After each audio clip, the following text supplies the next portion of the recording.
Hey, welcome back. Yes, I promised that the first thing I would do is hit unpause, so I will.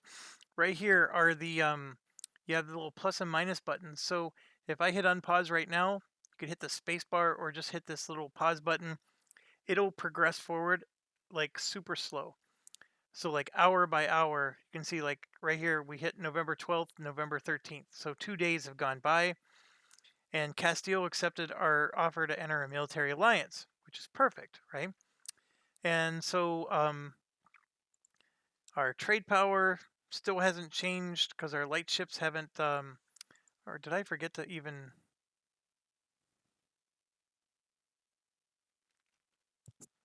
Yeah, our heavy ships didn't even leave port yet. Well, see, you see the path. So they're starting to get ready to explore. So they're going to come down here to explore these areas.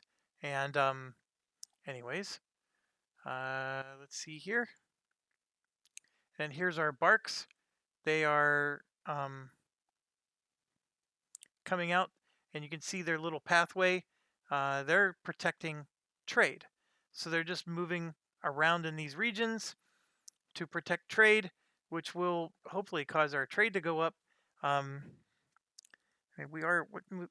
We are doing protecting trade node Sevilla. Okay, so you can see that that part's already started, even with the slow speed. So if I hit unpause again, it's just slowly happening, right? So the ships are coming out, and the AI or the game controls this. You don't tell them where to go. The fact that they're protecting the trade node is all that matters. The fact that they're exploring is all that matters. And here you can see there's a Moroccan fleet down there. Those pop up when you have visibility. And right here, this is the first thing. Morocco pirates have raided our coast. And they killed 285 sailors and they looted 44 from us, which is a lot. So we're probably going to have to stop protecting the trade province.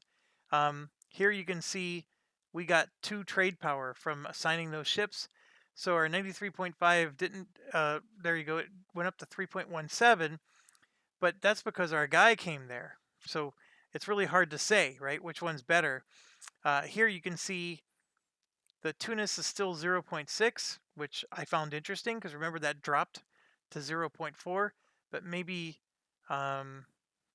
something else is causing it to. Maybe Spain got stronger, right? Because it's still 0.6 is being transferred from there. The local power is still 6.66, and then of course the outgoing. And here you can see we jumped up to 3.17. So that actually gave us a net benefit that was better. It was even better than the 0.2. And remember, this 0.2 wasn't all going to us. That was just going into the major pool that split between everybody. So now we're getting really good money from here. However, I got to come and fix this because we just got raided by pirates and I can't allow that. So I have to select a new mission and we're going to hunt pirates with them.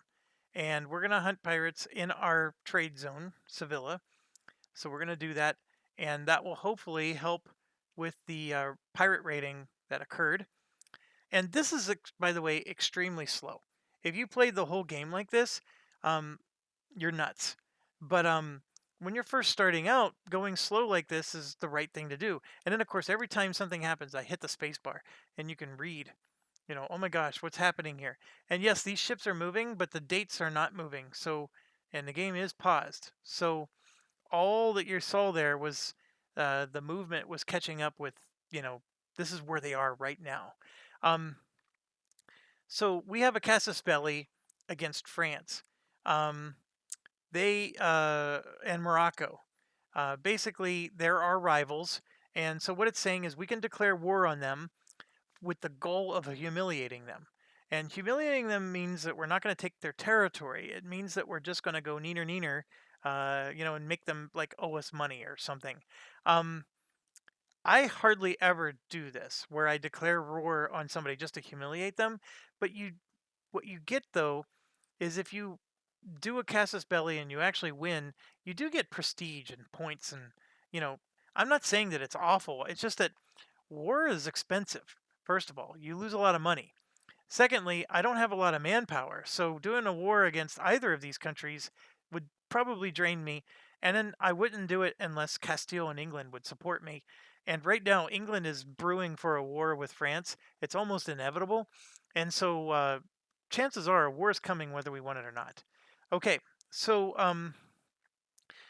remember I told you I was getting 2 point whatever and that wasn't, going to hold true? Now look at it. It's 0.07. We're barely making a profit every month. And so what changed? Well, nothing changed. Our income is a little bit lower. In fact, I don't see anything there changing. But we're going to do a couple more changes. And again, some of these you're going to have to just trust me on. I will try to explain. But the first change we're going to do is I'm going to go to the military. I'm going to mothball the forts. And so what that does is it makes the forts ineffective. So all three of them have been mothballed. There was I think we were paying 3 in maintenance. Now we're only paying 1.5. Okay, so it cut them in half. So this 0.07 doesn't update dynamically. So I just cut our expenses by 1.5. That means this is going to go up by 1.5. And here, let me just show you. I'm going to hit unpause, and we're going to, oh, I don't know what I just pressed there. Oh, I hit achievements. I'm going to increase the speed to really fast. All right. So our exploration is finished. Anytime a pop-up happens, hit the spacebar. Don't let the game continue moving. Okay. Exploration's finished. Okay. What this means, you can even hit go to. Our explorer did what he was supposed to do. He actually discovered the whole coast, as you saw. This, by the way, doesn't always happen, but this was really well done. And he even discovered Tenerife here. And this is colonizable if we had a colonist.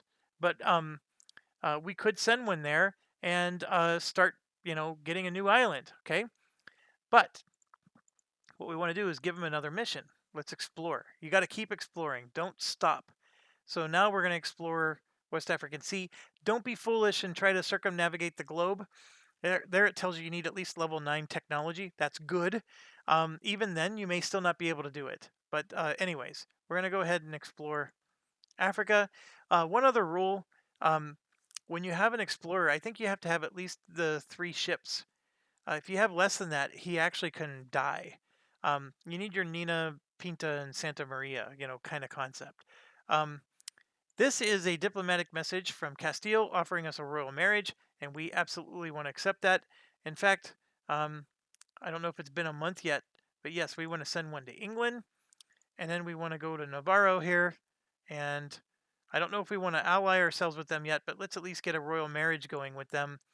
And so we got all of our diplomats sent out, and that's part of the process here is send out the diplomats, send out your explorer, because you're Portugal. If you pick any other country, you don't get a explorer at the start of the game. This is the one unique thing about Portugal that makes them a fun little country to play. Okay, we mothballed our forts, so see how they're red? Now, if any of these countries declare war on us, they move their armies in, no fort will prevent them from taking that territory, and they'll take it pretty easy. I don't think we're going to be too worried about it. This is extremely hard territory to hold on to anyways.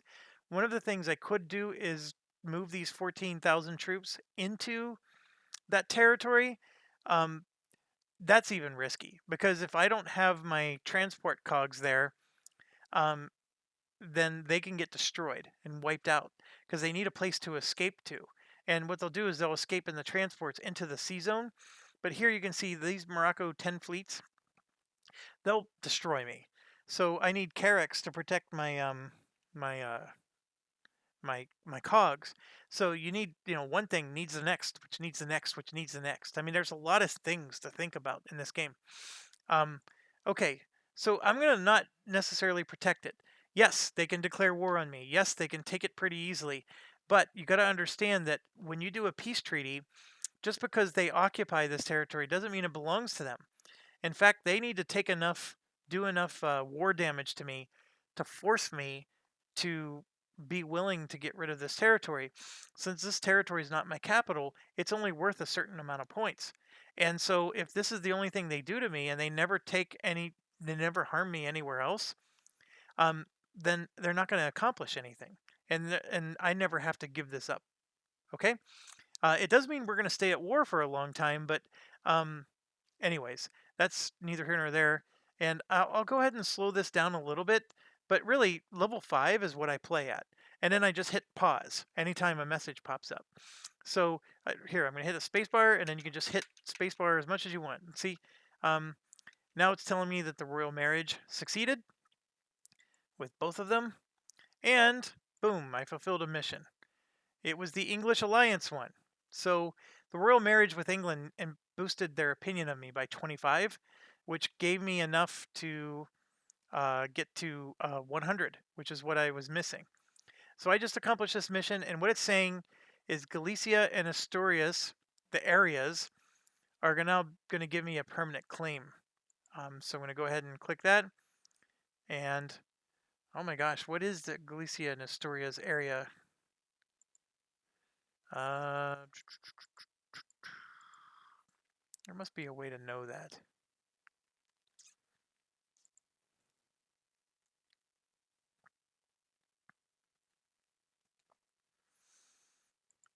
This is the list of all the cultures.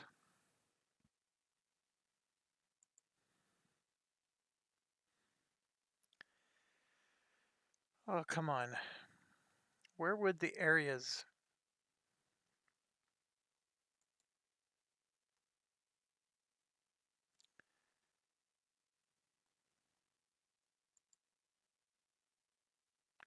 Nope, that doesn't help me.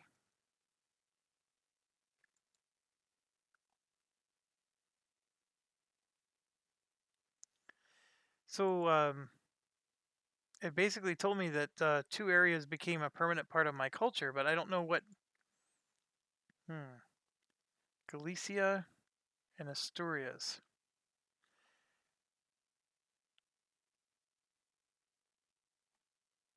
Where's Azores, Tenerife? I mean, Galicia seems to be like it would be here.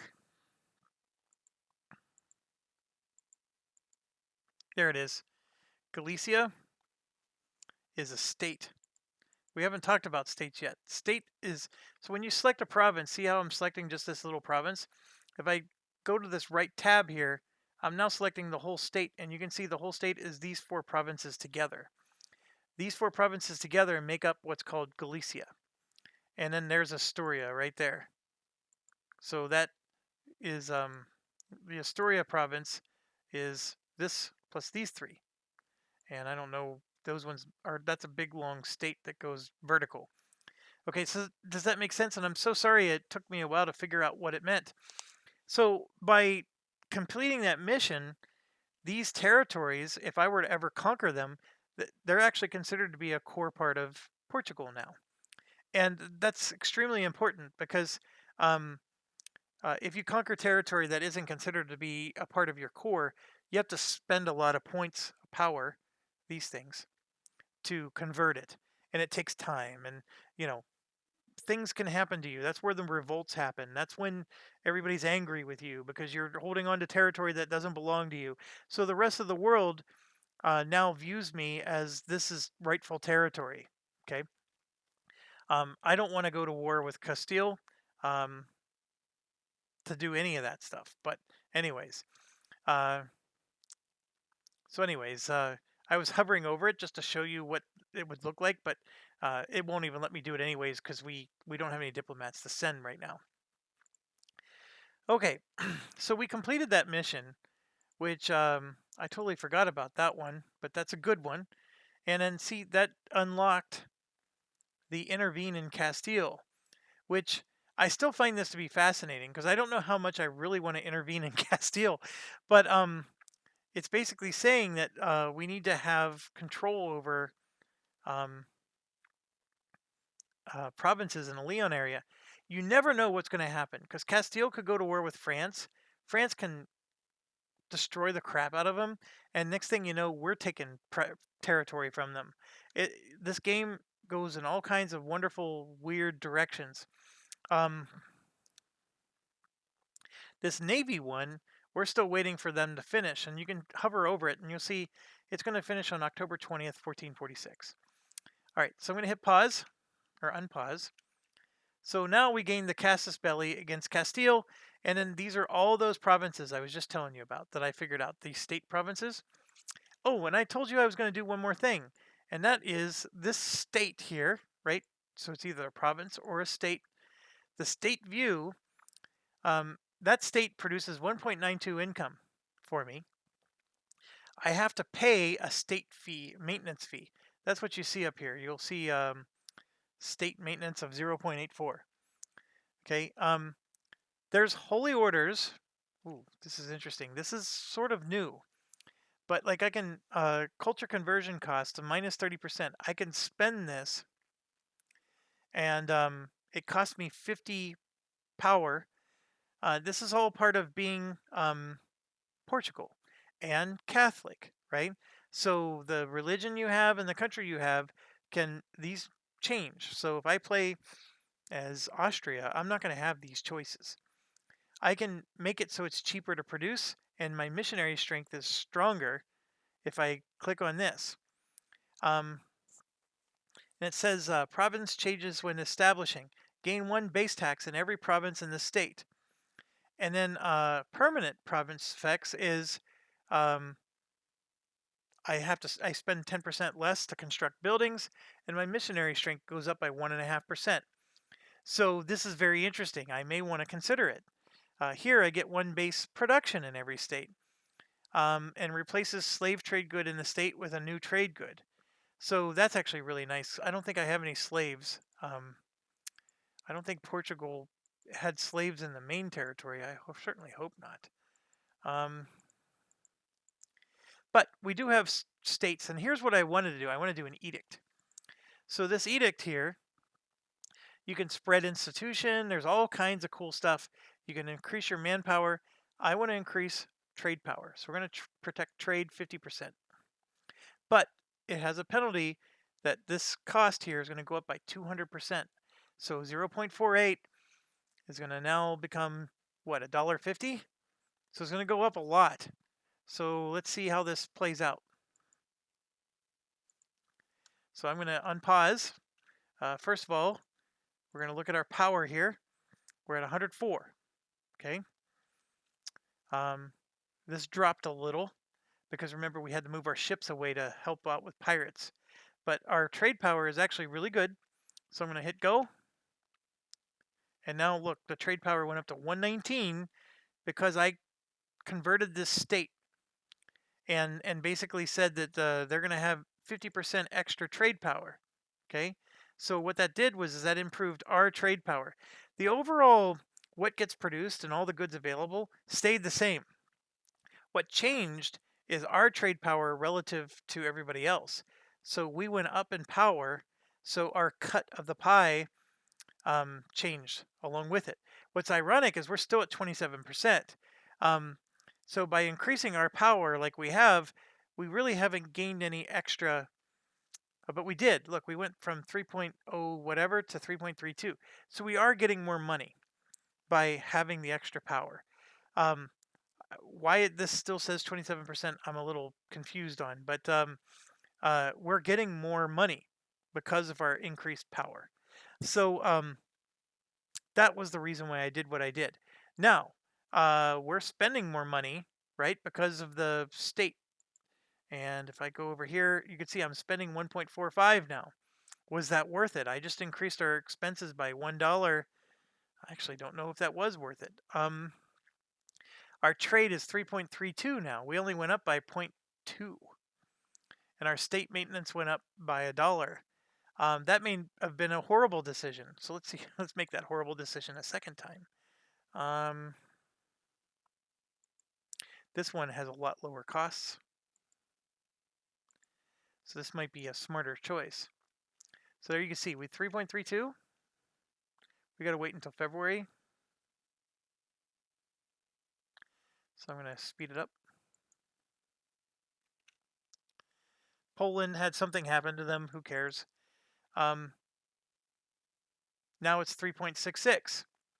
And there you can see our income went up to 0.94. So that actually helped us. The other one, not so much, but our power is even higher. And yes, we're making more money. So I don't know if that first state was smart, because this is an extremely expensive maintenance fee. Um, so maybe that was not a good idea. Uh, and so if I could shut that off to no edict, I would, but I can't do that until 1440 December 29th. So end of the year, basically. So it takes a whole year. When you do this, you're stuck for a year with whatever decision you made. Um, I'm wondering why. It's probably because I have the autonomy so high with these local lords controlling it. The other thing is you're seeing these little symbols here. Um, that's another important thing. This one has a natural harbor, which gives us +5 trade power. If I ever have 200 bucks, I can improve it and make it go to level 2. I can also build buildings, which we haven't talked about yet, because the only building I can build is a castle, and I don't want to build more. We already mothballed the ones we have. Um, and then this little 20 here means you need to have at least 20 development to unlock the next building. Okay?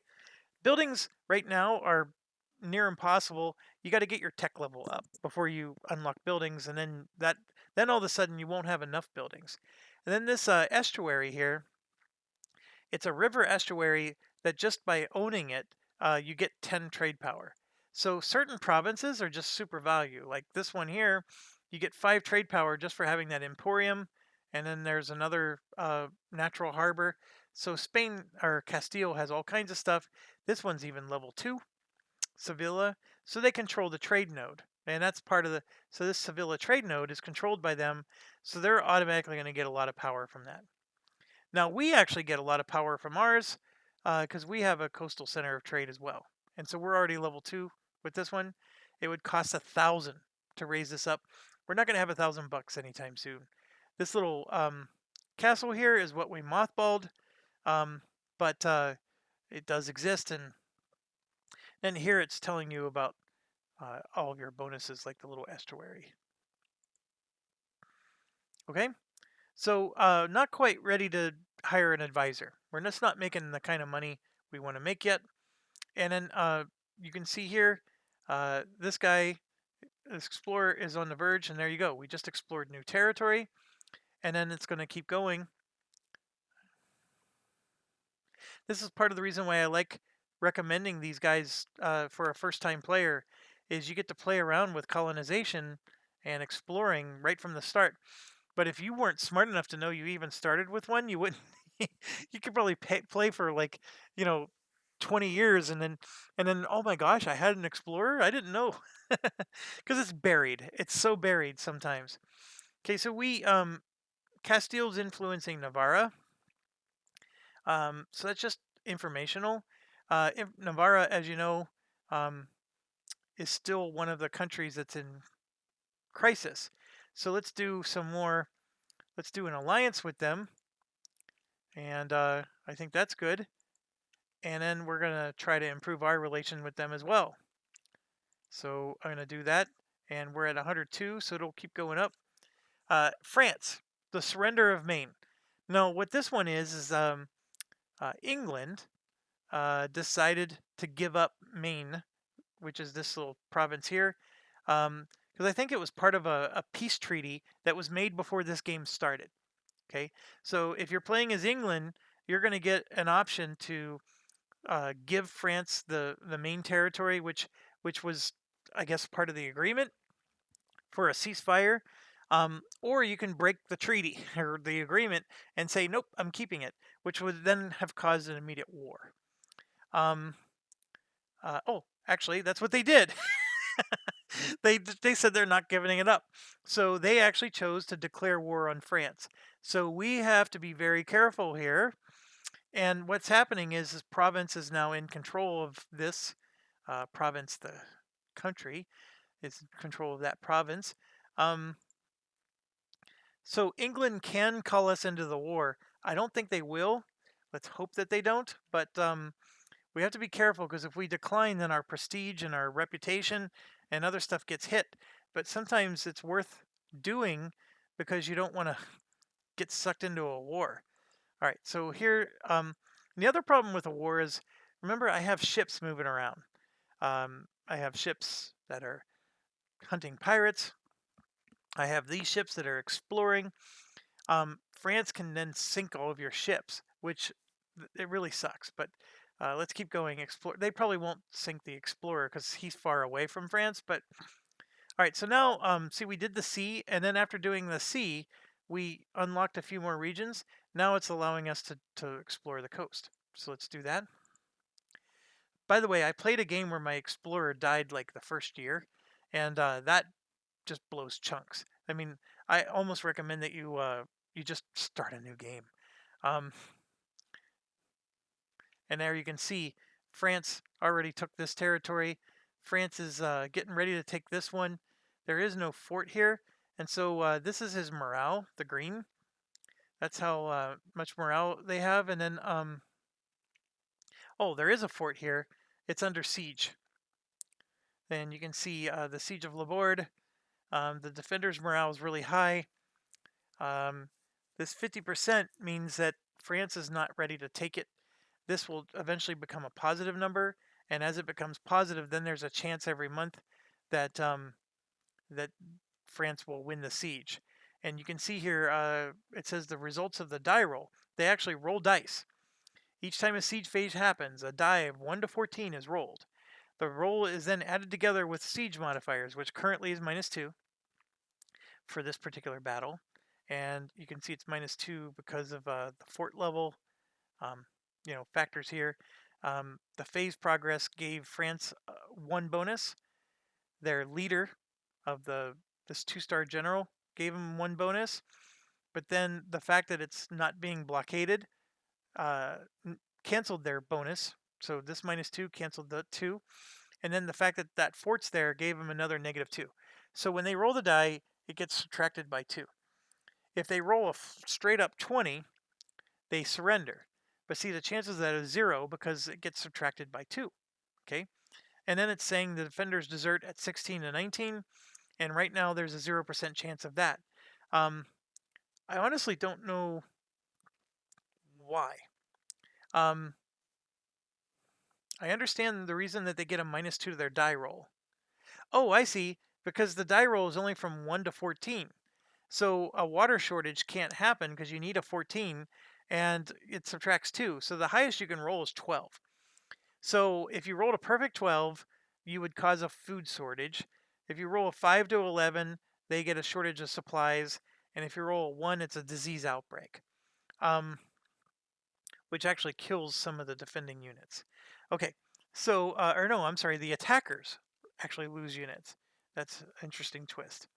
So, what's going to happen is you see these little cannons firing and stuff. That's all just abstracted graphics. What's happening behind the scene is every month that die is going to roll, and depending on what they get, um, the um, the walls will get breached eventually.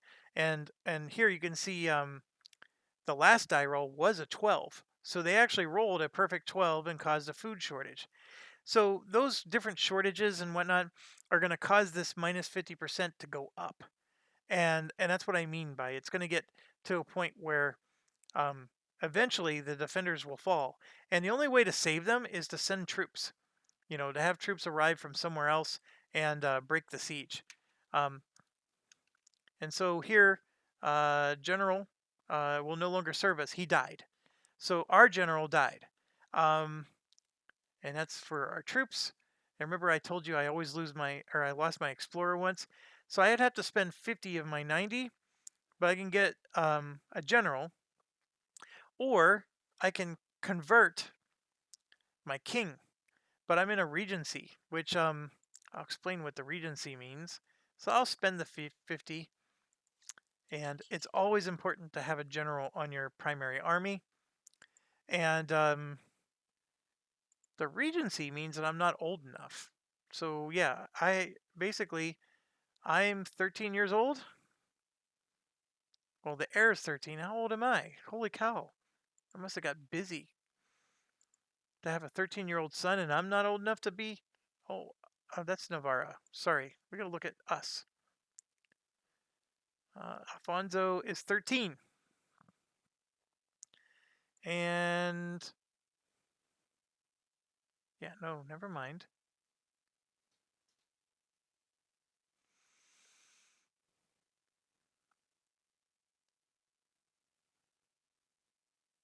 Why doesn't it show my age?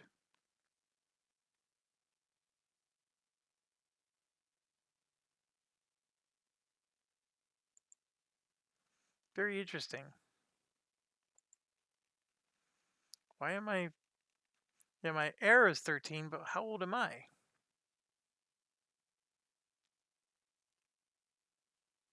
Hmm. And I can still have one more diplomatic relation. I need to figure out what that's going to be. But yeah, I'm apologizing. I'm having such a brain fart here, but it should be really easy to see what my age is, because usually my ruler's 55, 60.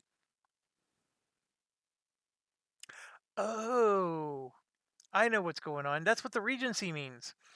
This guy Infante Pedro, um, he's basically filling in until Alfonso de Avis is old enough to take over the clone.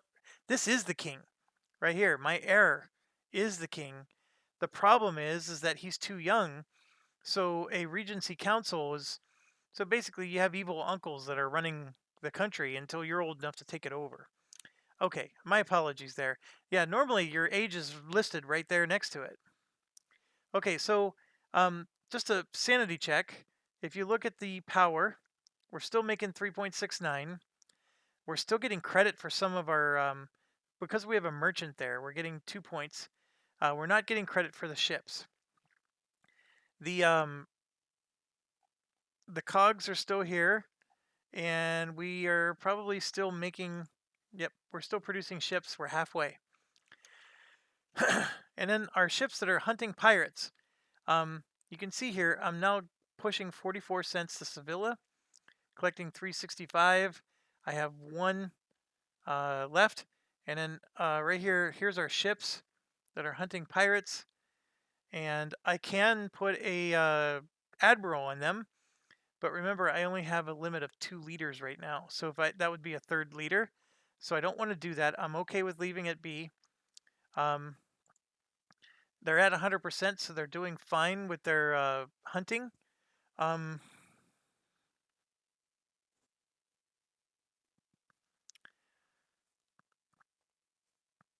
So that's good. And then you can see our sailors, we're using about 5 a month out of the 24 that we get. So they are slowly going up. Our manpower is going up, which is also good. Everything else, we're fine. And here you can actually see building ships. It tells you how many days are left.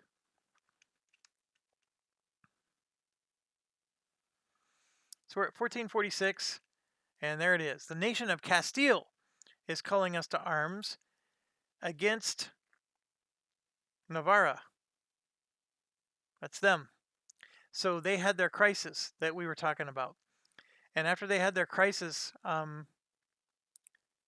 they were going to join Aragon, it looks like. So Castile is upset because they felt that the crown belonged to them. And so now they're going to war against Navarra and Aragon and Naples, which is over in Italy.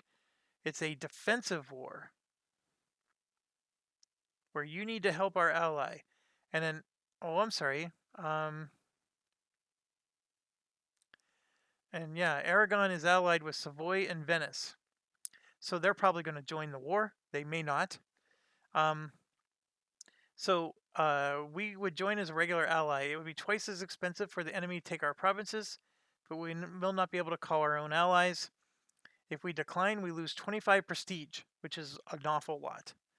But there are times when you need to be brave, Sir Robin. And we also lose diplomatic reputation of 1 until 1450, which is pretty much 4 years. That probably hurts even more. But we're going to go ahead and accept. So Aragon's the enemy, and you can click here on country at war. It's just Aragon and Naples. So it's not even Navarra. I don't know what was going on there.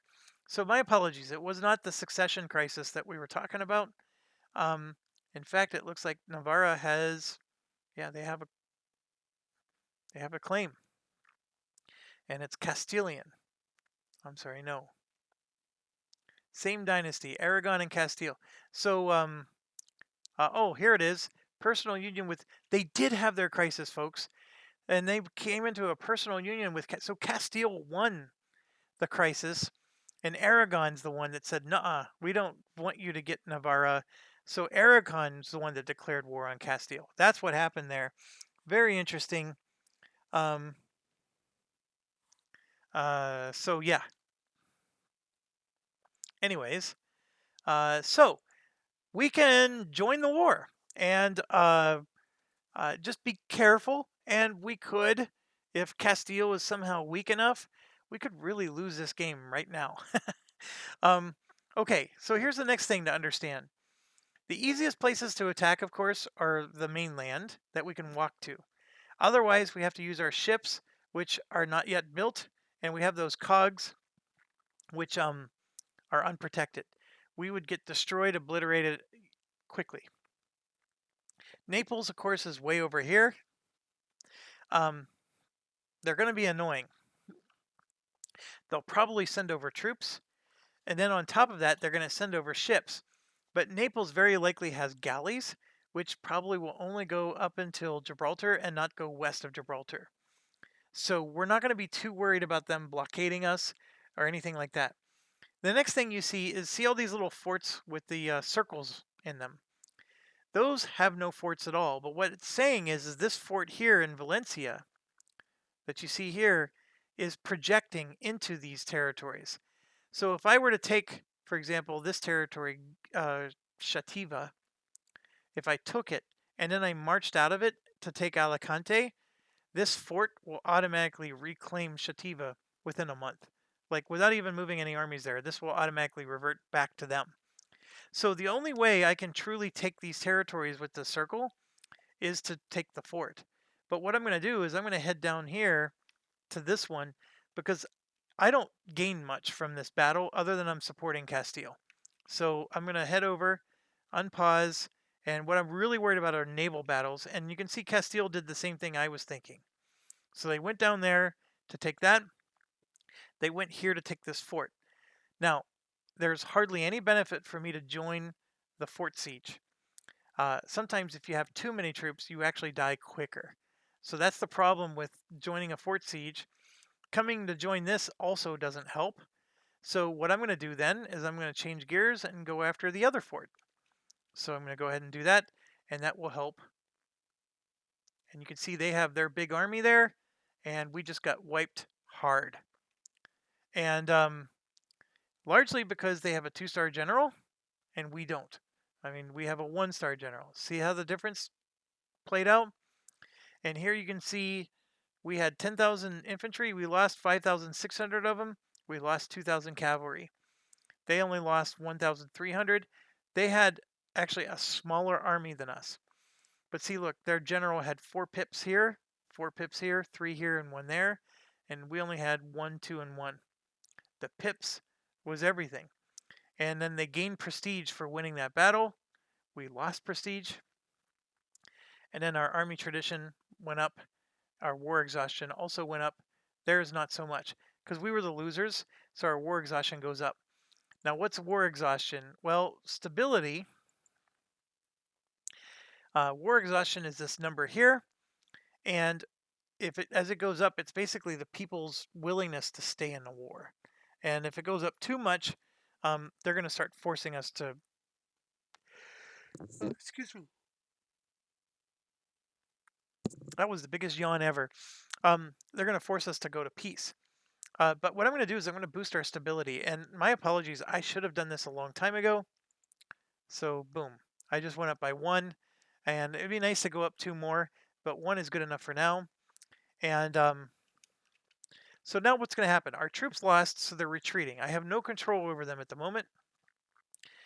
And I'm going to pause. So now that they finally got to their retreat spot, I didn't pick where they retreat to. They did. And they usually try to go somewhere safe, which of course Porto is.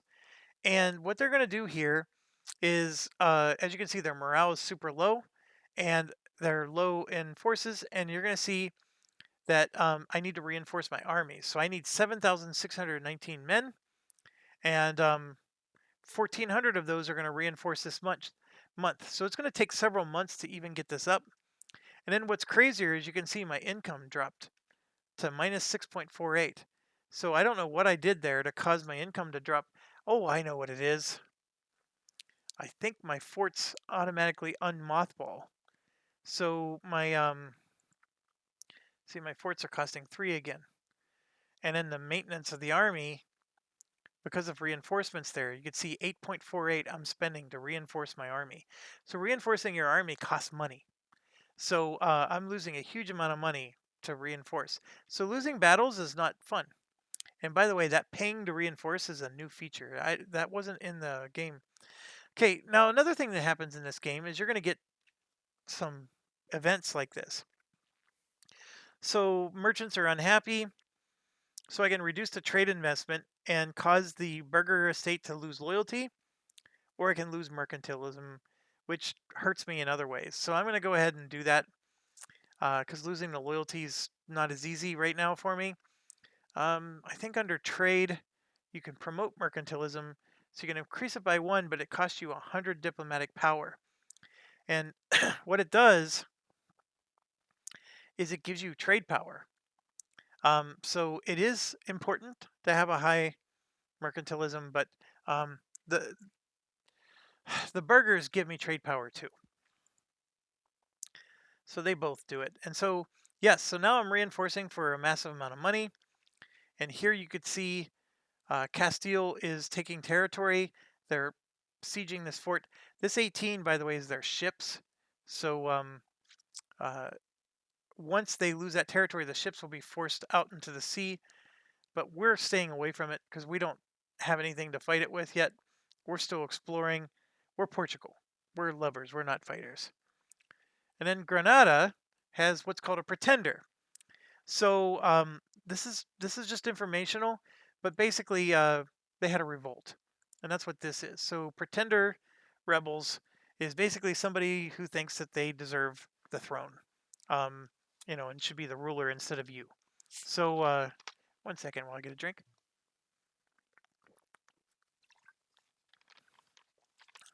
Okay. The other thing is you can see we're running out of money because we're reinforcing our armies, and that's brutal. But it should resolve quickly enough. Competitive advantage, we got to our ships completed. So I'm going to go ahead and do this.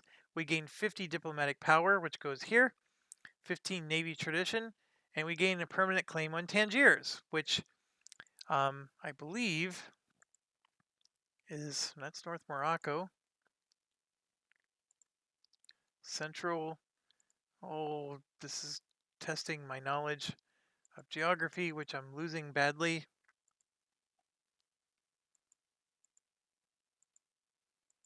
Oh, come on. It's got to be one of these. Or is Tangier just a single province? Yep, there it is. It's a single province. That's what it is.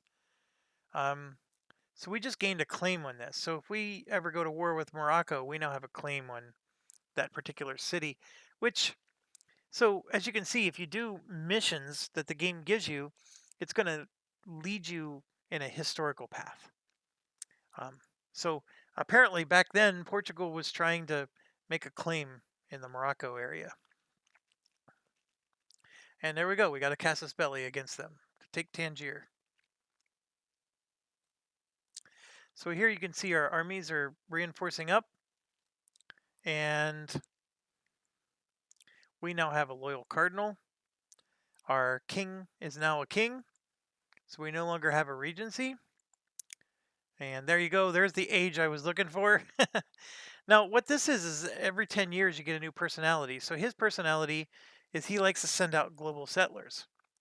So our global settlers are going to go up by 15 because he wants to send them out, but we don't have any colonists yet, so we can't do that.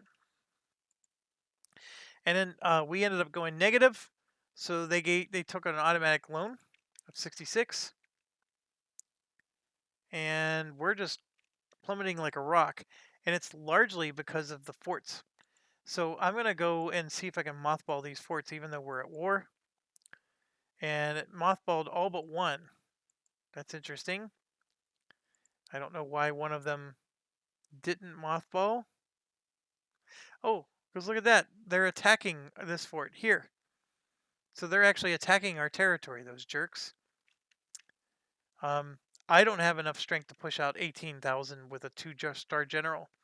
However, since their 2-star general's gone, we could start to take some of their territory.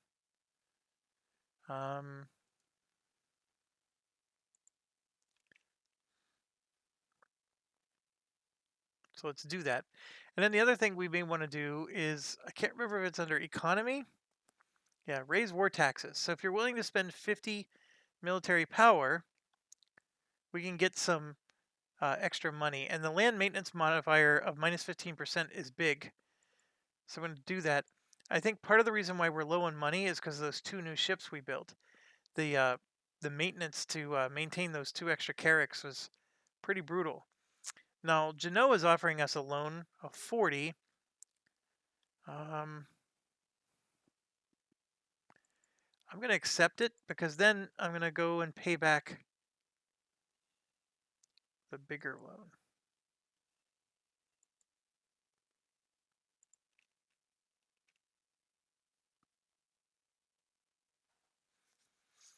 And you can see we're just taking territory like mad. And then, of course, they have us under siege here, and that's why I couldn't mothball that fort. But that 35% means they're going to win the siege very soon. And in fact, they did. So now they have points against us. So if we right-click on them and we sue for peace, we're at a minus 18 war score. And I don't know if I can hover over it for it to tell me why it's at minus 18. But I can tell you the large, oh, right there, this, how do you pronounce that? Sueda, Queruda. This province here is occupied by Aragon, so minus 18.8. So that's really the biggest influence on the war score. So they have one of our provinces. Now, if I can take some of theirs, then that'll make a difference, but I can't take any of theirs right at the moment. Because this fort is preventing me from moving beyond it. That's another thing too, is it has like a little bit of an area control. So here we have the Duke of Coimbra, where we can increase our taxes and trade until the death of our current king, or we can just get 1 stability. I can't tell you enough how much that stability means, but our king is only 15 years old, so I'm going to take the taxes and trade because see, look, it just popped our money up to 1.36 there. And that was huge. Oh, no, no, no, no, no. Look at this. That's Aragon taking over our stuff. Oh, come on. Oh, we are going to lose. And Spain's not doing anything to help us.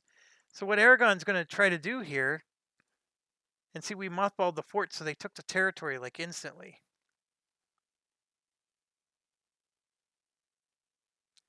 And see, they didn't mothball the fort, so they're okay. Powerful landowner, political influencer among our Moroccan subjects. He's always been quick to know. I don't usually read these. So this one, I lose 10 prestige, but I gain him as an advisor that's 50% cheaper. I can't afford any advisors right now, so this is a worthless option. Or have him serve us as a local leader. And so then what he would do is North Morocco gives us extra taxes. It's cheaper state maintenance, local manpower. I'm going to do the bottom option. And yeah, we're in trouble, folks. Although Castile did come to help us. And then Genoa just gave us 30 bucks, which I found interesting.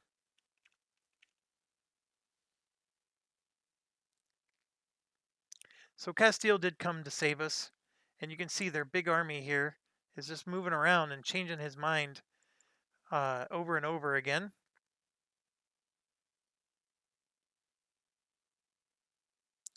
And these ones suck because you side with the clergy, which causes their loyalty to go up, but then the nobility loyal goes down. So, but what you want here is you want the estates to lose influence, because see, the nobility estate has 75 influence. You don't want them to get more. So if you side with the nobility, they would get 10 more influence, and that's not good. And if you favor neither, they both lose loyalty. So I'm going to go ahead and at least just piss off one of them instead of the other. It does increase their influence by 7.9%. Oh, yeah, I'll do it. And then now you see we have an upset estate. So now we got to do something to make them happy. So if I demand, I can gain 100 military power, right? But then they lose 20 loyalty. If we recruit a minister, that causes us to lose 15. They gain influence in this option right here. They're going to gain their 10 influence right back, though, if I pick this. Dang it. So I will go ahead and do this. And at least get rid of the penalties that they gave. But their influence went right back up to 75%. So that doesn't help me. And then here I just lost a major battle right when I was getting ready to win the siege. Because Aragon sucks. And what's funny is, so now I'm retreating all the way over to here, and they intercepted me while I was retreating, so my entire army is going to get wiped out. No, it didn't. I got lucky. So now I'm retreating again. If you can intercept somebody while they're retreating, you wipe out their army completely. So now we're stuck reinforcing, which has a huge cost. And I'm going to go ahead and move right to Coimbra because we need to get our stuff back. We lost again. And then this is Navarra and Castile getting back our territories. All right, so we're getting blown out of the water, but they are taking our territory back over there. And yeah, we're not doing very hotly here.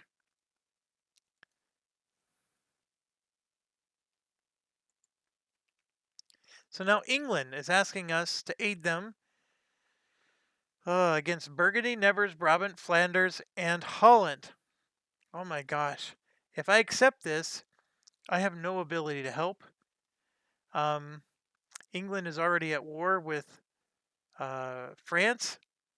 I think England is on their own. So boom.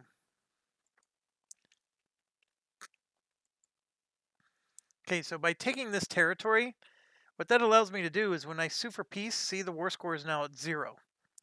Largely because they lost this territory again down here. I'm assuming that one of my allies took it. And then see, my allies helped me take everything here back.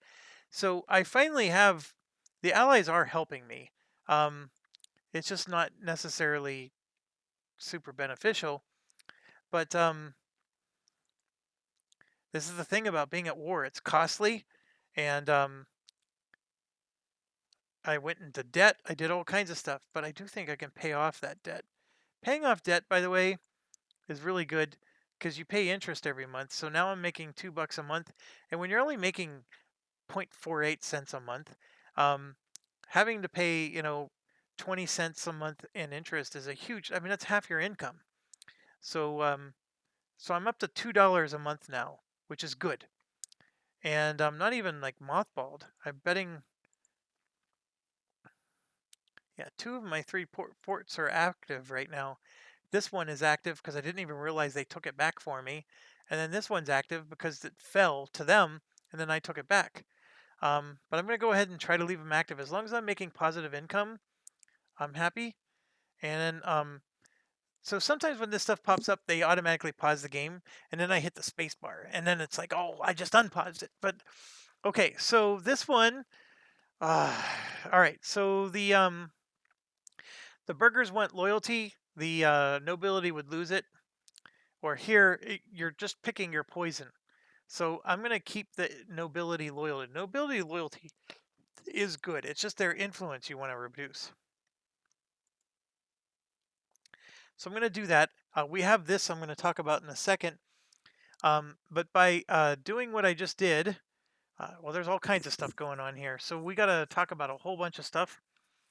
So uh, first one, the war is over. And this is total casualties, everybody involved. Doesn't mean anything to me too much. But here's the important part. Aragon will cede Sativa, Teruel, and Alicante, all of it to Castile. So Castile just took a lot of territory. Aragon's going to pay 44 ducats. Portugal gets 13 of it. And the reason we're getting it is because we participated in the battles. Yeah, we lost over and over again, but we did take territories, and the territories we were in control of at the moment the peace conference happened counts, and that's the reason why we get this money. But that 13 doesn't nearly make up for how much we spent. And then look at this, our manpower was 0. We were in big trouble. This is the problem with Portugal. You can't win. And these countries are so much more powerful than you. And it wasn't for the fact that Castile helped us. Um, we would have had no chance. And if I would have joined this Burgundy War up here with 0 manpower, Castile wasn't going to help me. Only England would have been my ally. And England isn't doing anything. Burgundy owns all this. That's not English territory. And France owns all this. So England basically got kicked out of mainland Europe. So that's why I like being allies with England. I don't have a problem with England, but right now they were losing the war with France. France already kicked them out, and then Burgundy just hopped in to join the war and take advantage of it. And so they took Artois and Picardy from them. And anyways, you get the point. So the next part is Castile has to pay 47 diplomatic power to basically take territory. Since there was no casus belli, Castile suffers 11.8 aggressive expansion. This is bad because it means that the world looks at Castile as a dictator or a warmonger. That's the right word. A total of 7 prestige is divided. Portugal gets 2.1 of it. And but we lost a lot of prestige because we kept losing battles. So look at that. We're at minus 25. Um, Aragon gains minus 7, and then Castile gains 15 power. Aragon loses 15. And our power projection, by the way, is plus 21. Okay, due to our invaluable assistance in the war, Castile now owes us 19 favors. And that's a concept in the game where Castile is aware that we really helped them. We didn't just pretend to help them. And so now they're going to owe us some favors. So first thing I'm doing is we're going to mothball those forts because we need our money back, right? It's saying we're going to get 13 bucks, but I highly doubt that's true. So let's see. Yeah, there it is, $1.84. That's more like it. That 13 bucks was because we got war money. All right, couple of things going on here. Exiled Army is just saying, hey, get your army out of other people's territories. So it does let you retreat your armies back home. So that's what we're doing. Next thing it's saying is our war exhaustion is high because we were gaining war exhaustion as the battle went on. So if I'm willing to spend 75 diplomatic power, I can reduce it by 2. As war exhaustion is up, you can see that the national unrest goes up, so you have a chance for more um, rebellion. And one of the outcomes of that is you can see that the Moroccan separatists are at 30% towards uprising, and that's because we had war exhaustion. We can also boost our stability if we were willing to spend 145 of our diplomatic power. I sort of want to, but the problem is we can't fall behind on the tech battle. So we need to get these numbers up. This is going to help us so much because Both of these unlock buildings that we need, the marketplace and the church, and then the military tech we just need to stay up with the Joneses. And then the other thing is our little explorer here somehow finished and I never realized it, and he hasn't been on a mission. So, oh, I know why. There's nowhere to go. He has nowhere to go. That's what's going on there. But here you can see we explored a whole bunch of new areas. This is uncolonized land. And then the natives are super aggressive here. Holy cow. Yeah, don't mess with them. But some of them aren't so bad. Those ones are very, very bad. That's funny. Okay. That one, not bad at all. Right. So, but the problem is we have no colonists. Can't send anybody yet. So let's keep going.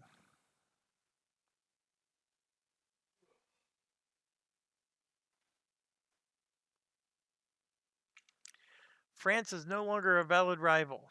Probably because France is too powerful for us. So we're going to pick Aragon since we were just at war with them.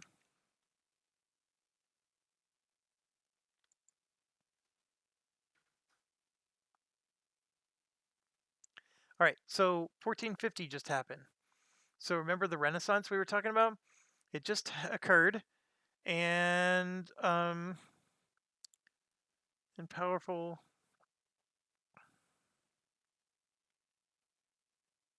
It started somewhere. I wish it would have told me where, but we can pause it and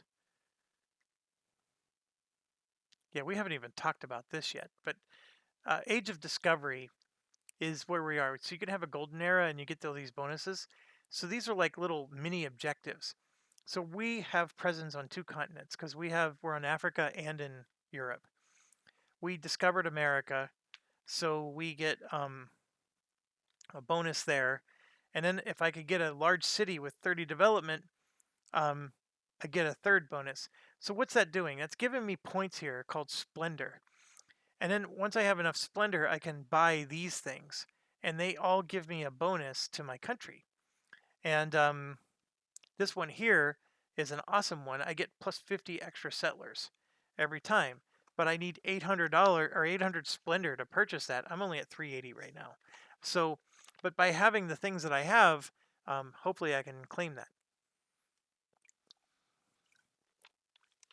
Okay, but that was just me being confused. That has nothing to do with the fact that a new institution started. So the new institution is this, the Renaissance. And so if I click on it, you can see, oh my gosh, did it actually start with us? Don't tell me it started here. I think it did, folks. Oh no, it started here. Urbino, or yeah, that's yeah. So that's where it started. I don't know why these.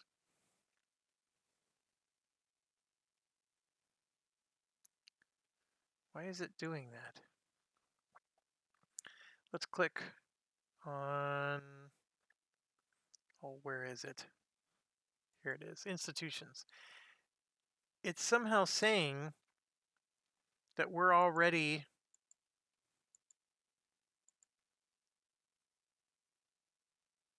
Yeah, see, we got rated, so we have this little rated penalty here. But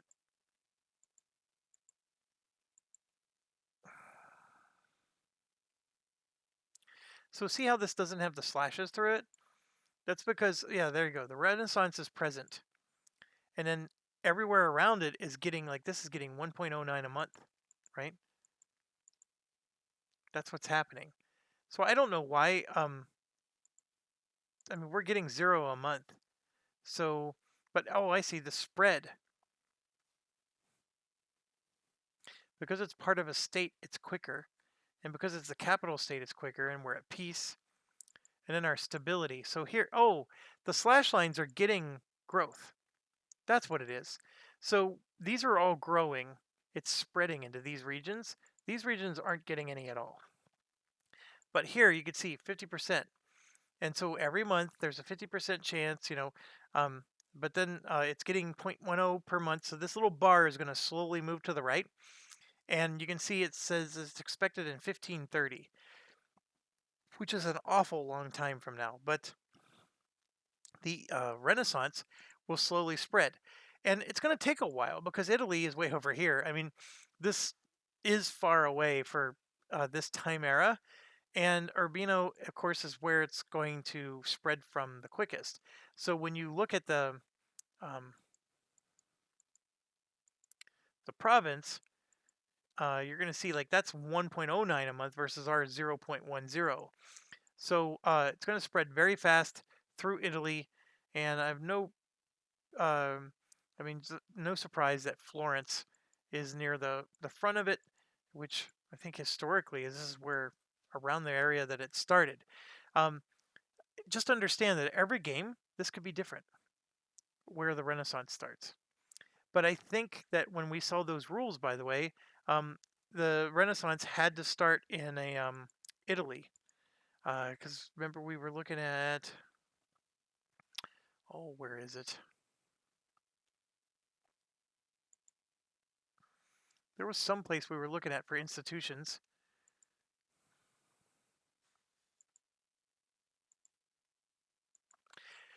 It'll come to me. I just don't remember it at the moment. Oh, my memory is awful.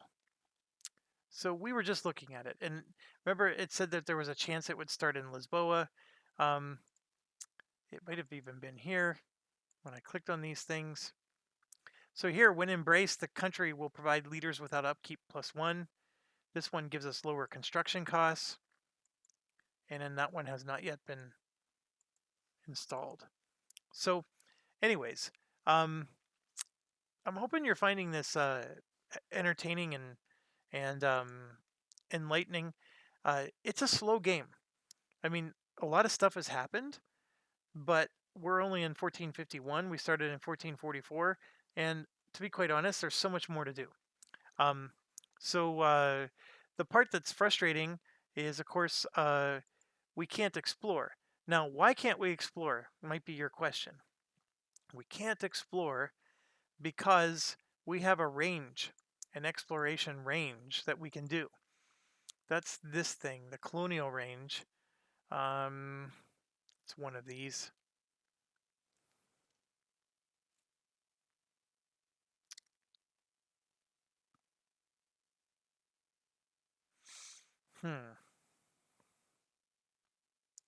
I think it might still be the colonial range.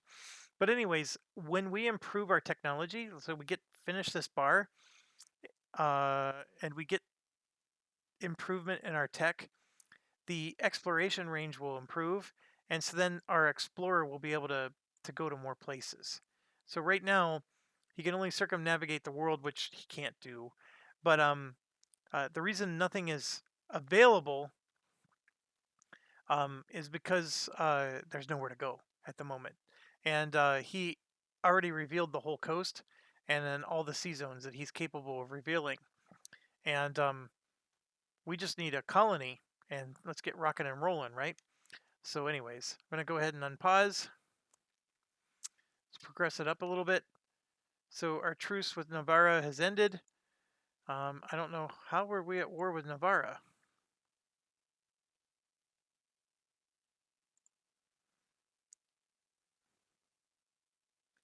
Oh, it's because he's a junior partner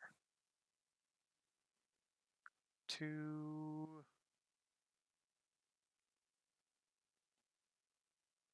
Castile. Yeah, I don't understand that one, but that's okay.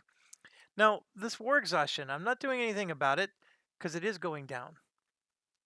It's going down slowly, and then this is going up, which isn't good, but I can't do anything about it.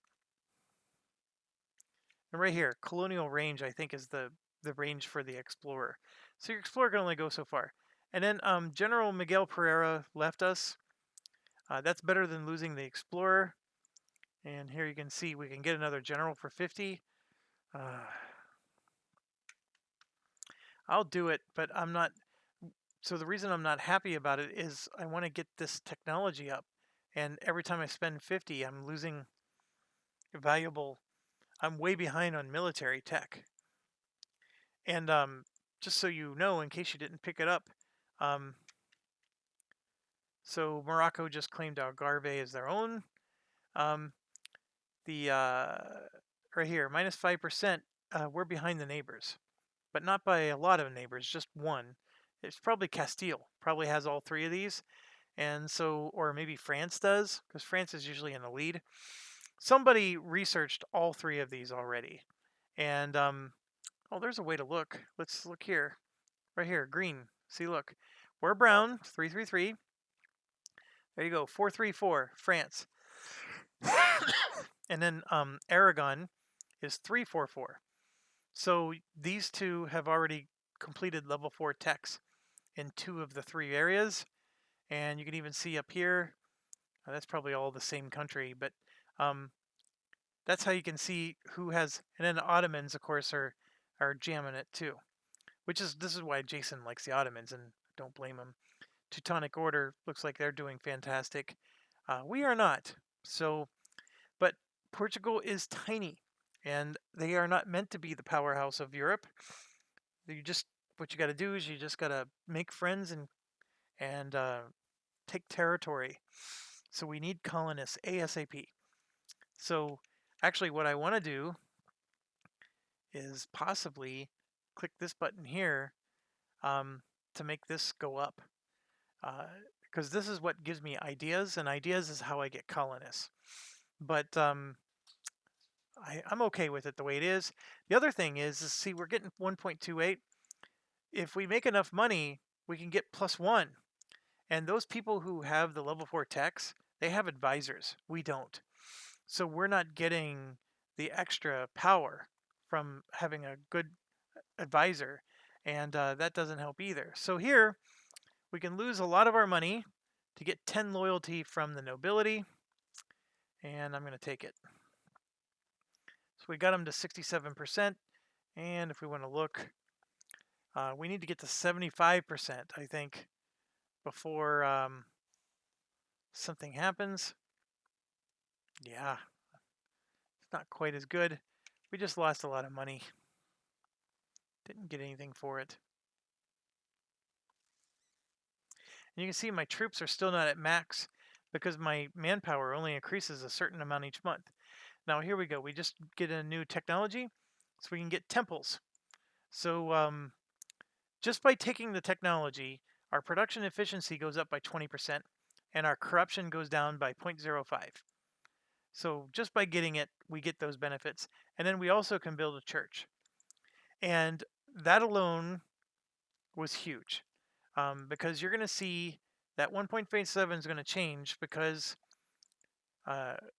we're now going to shoot up in the trade power because our production efficiency went up. So we're going to be putting more money in here, which wasn't a whole lot. Did you see that? It went from 6 point whatever to 6.49. So it wasn't the trade power that we went up. It was the total value of the node that went up. So the value of the trade node went up because now our production efficiency is increased. So we're producing more stuff. Does that make sense? And so by producing more stuff, we're putting more value in the trade node. And then now the next one, the marketplace, just became available. Trade efficiency plus 20%. This is the one that's going to give us the trade power. And then our corruption goes down by 0.05 every month. And now we can build a marketplace, which is also good. And then here we're going to see, we should see it go up.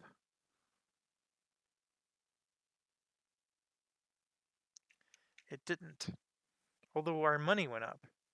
And then this went up. So maybe the efficiency is, I honestly don't know. I mean, I wish I was an expert at this and could tell you exactly how the numbers go up because of it, but our trade efficiency should have made these better, but it didn't. Oh, and then here you can see the output of our hunting pirates. We have 50 guns hunting pirates. The penalty is 99%, which is good. So we're basically making it so if anybody wants to be a pirate in our region, they're going to pay for it. Okay, keep going. We are getting 1.34. We could hire an advisor, but I really want to get the $1 a month, and you're going to see why once we can start afford building our new buildings that we just discovered. We need about $100 to build a new building. Now there's things that reduce construction costs, and that helps. I forgot to say, like North Morocco is a state, so we do pay we could put an edict in and create a defensive edict, for example, which what that does is it makes the fort harder to take. Um, we can enforce religious unity, which gives our missionary plus 1% strength. Um, this is what I think we want to do, but you need to wait until our stability is 3, because a stability of 3 makes the uh, the missionaries stronger. We got to convert them to Catholic. Right now, they're still Muslim. That's the issue. And so the other part, though, is see here, local development cost minus 10%. That we can do, which causes how much it costs to build things. So if it's $100, you only pay 90, for example. Um, all of them are good for their own various reasons. The institution spread here is how you're going to get the Renaissance to come to your area quicker. But to be quite honest, protect trade is always what I do. Um, in this case, we only have one province, so I don't know, but 7 cents is not that big of a deal. It gets us 30 cents in income. What I was really hoping for, yeah, see, we don't have a core over it yet. I was really hoping to do one of these. And so let's try that over here. Let's try this. Um, local construction costs minus 10%. So I want to try that. I don't. It cost me 50 diplomatic power, and now that we've gone up in our tech, I feel like I can afford it. And this is the one with our capital. So let's do that. And we just gained one tax base for doing so.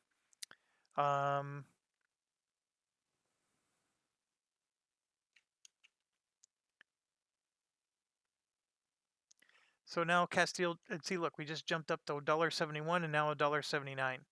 So it helped. Maybe we can just, oh yeah. This Holy Order thing is new. I've never played with that before. Very interesting. So now Castile just declared war on Granada. They may call us in because we're their allies. And that means that we're going to lose Morocco here. So I'm very concerned. And so what I'm going to do is I'm going to unmothball, activate all the forts. And I know that's going to cost us, but and see here we can reduce the local construction cost. Culture conversion is not necessary. The culture is 100% acceptable for us. Local unrest is sort of nice because you don't want rebellions. And then devastation is just caused by pirates or for example, when Aragon came in and took our territories, we suffered some devastation penalties for a few months until we could rebuild the city. The only one that's worth taking in your home territory here is this Jesuits. But these other ones, like the Dominicans, is really good if you want to get rid of slave trading. And then, of course, it helps with culture conversion. This is very interesting. I need to check this out with the other countries because I don't recall that. I think that's see, they're coming out with a new expansion pack. And right here, nobility loses 10 influence. That's exactly what we want. They're coming out with a new expansion pack that's called something of power, and it's supposed to have a lot of stuff for the Pope, right? But I think that's what this is. So like, see, these are like holy orders that anyways, I think this is something. Sometimes they give you free functionality that goes along with the expansion that's in development. Who knows? Or is that, or I'm just a dummy and I missed it a long time ago. And there it is. Call to arm against Malaga. So Granada and Tunis. This is where they have started. Granada is allied with Tunis. So I really don't have a choice but to accept. And then if I click on diplomatic, you can see this is Tunis over here that we're at war with. So it's way over to the right. It's not Morocco, which that part's good. Usually Morocco's joining in on this. And we still have 0 manpower.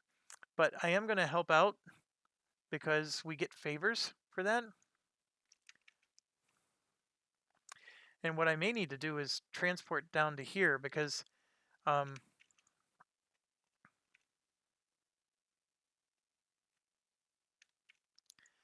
so yeah, we just took that.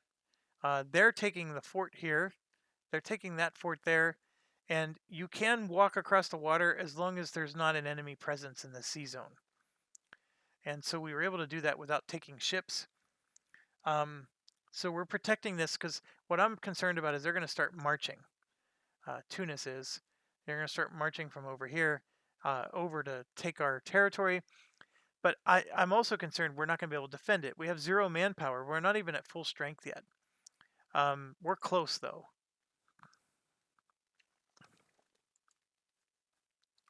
So we're just going to help out. And remember we got those points? I think, if I remember correctly, you can use those points like, so let's say we wanted to attack somebody. Those points would allow us to tell them, hey, you need to join this war with us. But I'm trying to... So with Castile, I don't see anything that lets me spend diplomatic points with them. All right. Now, strengthen government. What that does is it improves your legitimacy by 10. So if you're worried about your legitimacy, you can improve it. To be quite honest, don't do that unless your legitimacy is like down to 40. Or maybe 50. But you're fine. You don't need to go bonkers there. The bigger thing is this government reform. See how it's filling up and it's mostly green? This little circle here? Government reform's coming. And so what we are right now is we're an autocracy. This government is, we're a monarchy. And with the monarchy, you have these 2 choices. The autocracy is what Portugal starts with. Somebody else may start with feudal nobility. You can switch it, but there's a lot of, you have to pay 10 corruption. And corruption is really hard to get rid of. So then, see how this says it's locked? We're going to get to choose one of these 2 when this bar fills up. And we're very close to that. So we'll talk about that more when it fills up. And you can see the bar here. It's going across. We're at 81 out of 100. And we gain 0.67 every month because of blah, blah, blah. Okay. And then over here, when you're looking at the king, you can abdicate, which you don't want to do. Like I said, we have our little... we have our advisors we can get, but right now we don't have enough money for them. So that's the thing. We want to make money. And the best way to make money is, of course, to mothball the forts. And then we need to build marketplaces and churches. Churches increase your tax revenue. Marketplaces increase your money. All right, so I'm noticing I'm in 1 hour and 23. So I'm going to go ahead and end it here, and I will see you in a few.